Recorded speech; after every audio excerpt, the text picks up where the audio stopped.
अस्सलामुअलैकुम दोस्तों और साथियों, उम्मीद है आप लोग खैरियत से होंगे। इस वीडियो में हम बात करेंगे साइनोसाइटिस के बारे में। अक्सर लोग ये सवाल पूछते हैं कि उनको साइनोसाइटिस का मसला है तो इसके ऊपर कोई कुछ बेसिक्स बात करें। साइनोसाइटिस जो है दोस्तों, मेडिकल की टर्मिनोलॉजी में इसका पूरा नाम है राइनोसाइनोसाइटिस। राइनो हम कहते हैं नाक को, और साइनस क्या होता है? ये साइनसेस होते हैं हमारे, जो ये स्कल होती है, इसमें ये हड्डियों के दरमियान खाली जगह को हम कहते हैं साइनस। मकसद क्या है उन खाली जगह का? मकसद होता है कि ताकि हमारा जो सर है या हमारी जो स्कल है, पूरी ये बोन, तो उसका वज़न बहुत ज़्यादा ना हो। और ये जो हम बात कर रहे होते हैं, तो ये जो साइनसेस होते हैं, ये आवाज़ को बेहतर करने में भी इनका बहुत बड़ा किरदार है। यानी ये हड्डियों के दरमियान कुछ खाली जगह होती हैं। जैसे मिसाल के तौर पर सबसे बड़े साइनस को हम कहते हैं मैक्सिलरी साइनस। ये जो हमारे चीक्स होते हैं, गाल होते हैं, तो यहाँ पे जो हड्डी है उसके अंदर जो खाली जगह है उसको हम कहते हैं, दोनों तरफ एक एक होता है, मैक्सिलरी साइनस। इसी तरह से ये जो हमारी आंखों के बिल्कुल ऊपर फोरहेड या पेशानी का हिस्सा होता है, इसमें जो हड्डियों के दरमियान दोनों तरफ खाली जगह है छोटी छोटी, तो उसको हम कहते हैं फ्रंटल साइनस। इसी तरह से नाक के ऊपर का हिस्सा जो आंख के अंदर वाले हिस्से की साइड पे होता है, तो वहाँ पे कुछ छोटी छोटी खाली जगह होती है हड्डियों के दरमियान, उनको हम कहते हैं एथमोइड साइनस। और उसकी थोड़ी बैक साइड पे, यानी अंदर वाली साइड पे करके एक और साइनस होते हैं जिसको हम कहते हैं दोनों तरफ होता है, वो भी स्फीनोइड साइनस। यानी ये साइनसेस हैं, ये चार ग्रुप हैं साइनसेस के।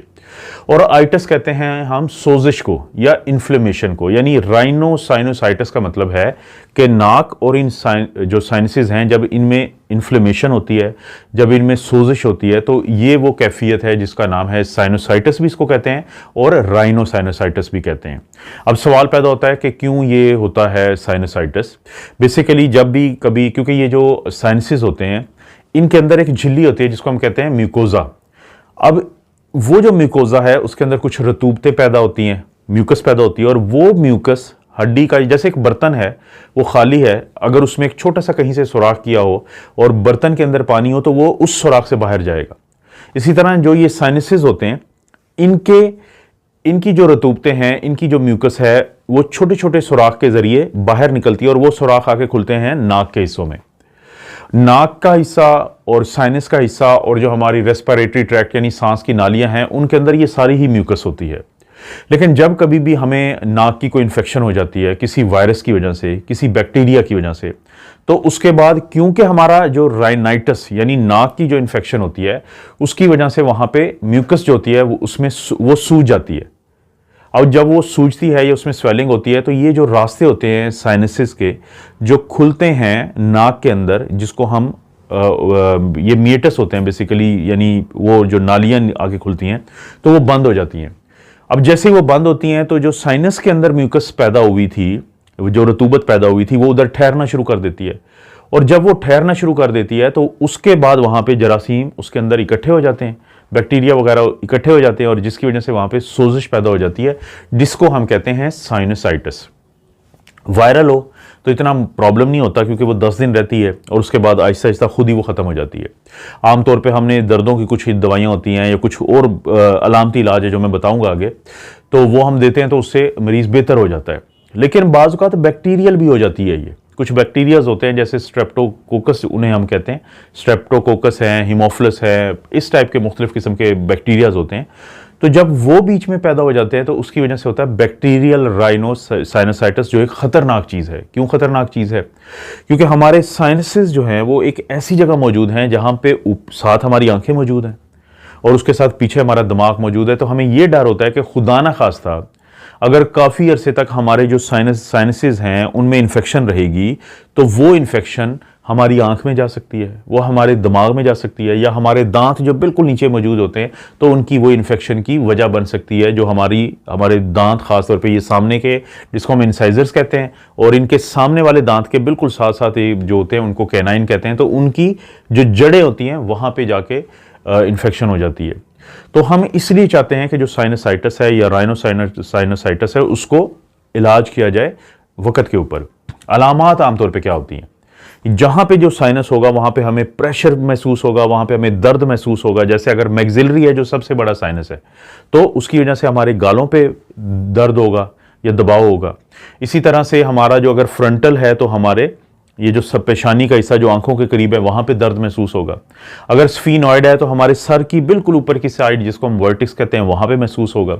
अगर एथमॉइड साइनसाइटिस है तो फिर हमारी आंखों के अंदर के जो हिस्से हैं वहां पे दर्द होना शुरू हो जाएगा।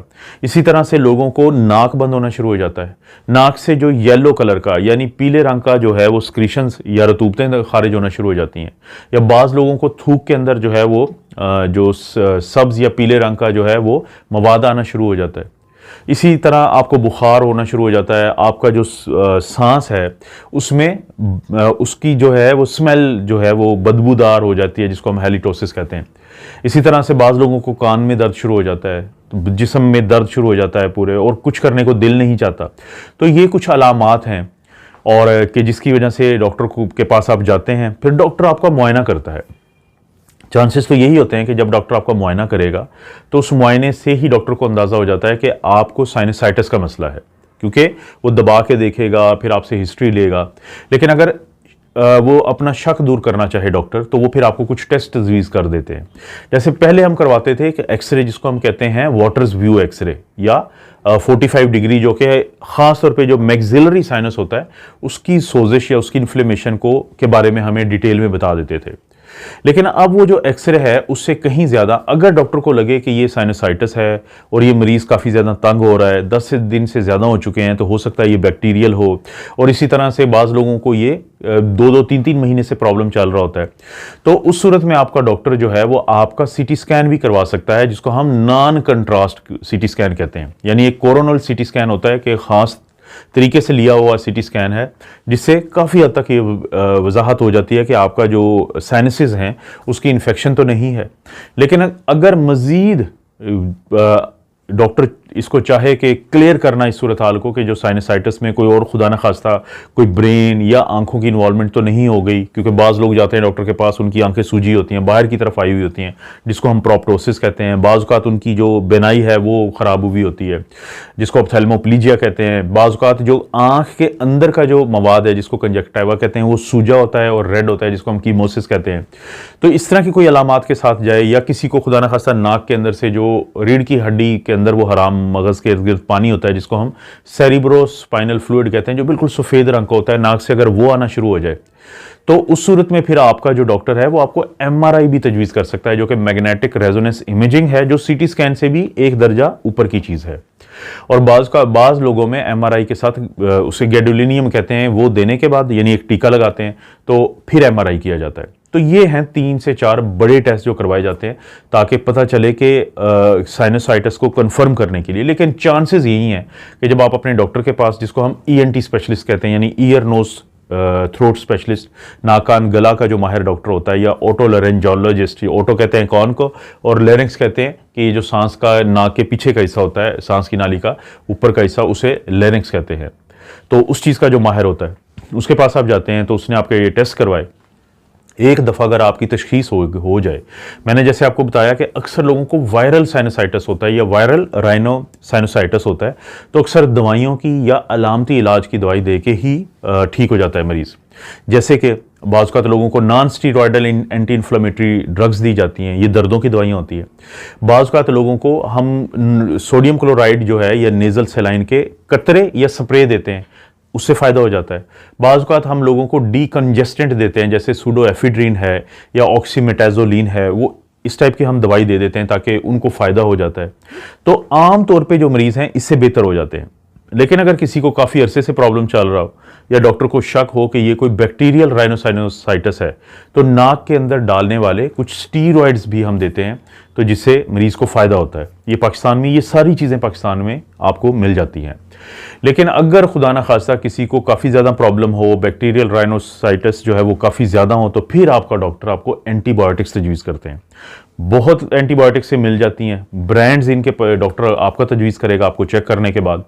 और बड़ी मशहूर किस्म की दवाइयाँ हैं जो 1 से 2 हफ्ते दे के या 2 से 3 हफ्ते देने के बाद फिर चांसेस यही हैं कि आप बेहतर हो जाएंगे। और आपकी हालत को देखते हुए एंटीबायोटिक की डोज और कितने दिनों के लिए लेनी है, क्योंकि उसमें बहुत सारी चीज़ें कार फरमा होती हैं कि आप कौन सी दवाई आपको सूट करती है, आप जिस इलाके में रहते हैं वहाँ पे जो बैक्टीरिया होते हैं उनको कौन सी दवाइयाँ उन के ऊपर अमल करती हैं, और आपकी हालत और बाकी जो आपकी कंडीशंस होती हैं कि अगर एक शुगर का मरीज़ है, अगर एक कोई ब्लड प्रेशर हाई का मरीज़ है या कोई बाकी बीमारियों वाला मरीज़ है, उसको कौन सी दवाई देनी चाहिए। तो एंटीबायोटिक एक आखिरी हर्बा है। क्यों ज़रूरी है राइनोसाइटिस या साइनोसाइटिस का इलाज करवाना? क्योंकि मैं आपको बता चुका हूं कि अगर इलाज नहीं होगा तो फिर खुदा न खास्ता दिमाग, आंखें और जो दांत हैं वो काफ़ी ज़्यादा ख़तरे में रहते हैं। तो इसलिए डॉक्टर की कोशिश होती है कि आपका प्रॉपर इलाज हो। दोस्तों, इस तरह की वीडियो आपको मिलती रहेंगी इस चैनल पे। आप अपना और अपनी फैमिली का ख्याल रखें। अल्लाह ताला आपको और आपकी फैमिली को हर किस्म की बुराई, बीमारी और आजमाइश से महफूज रखे।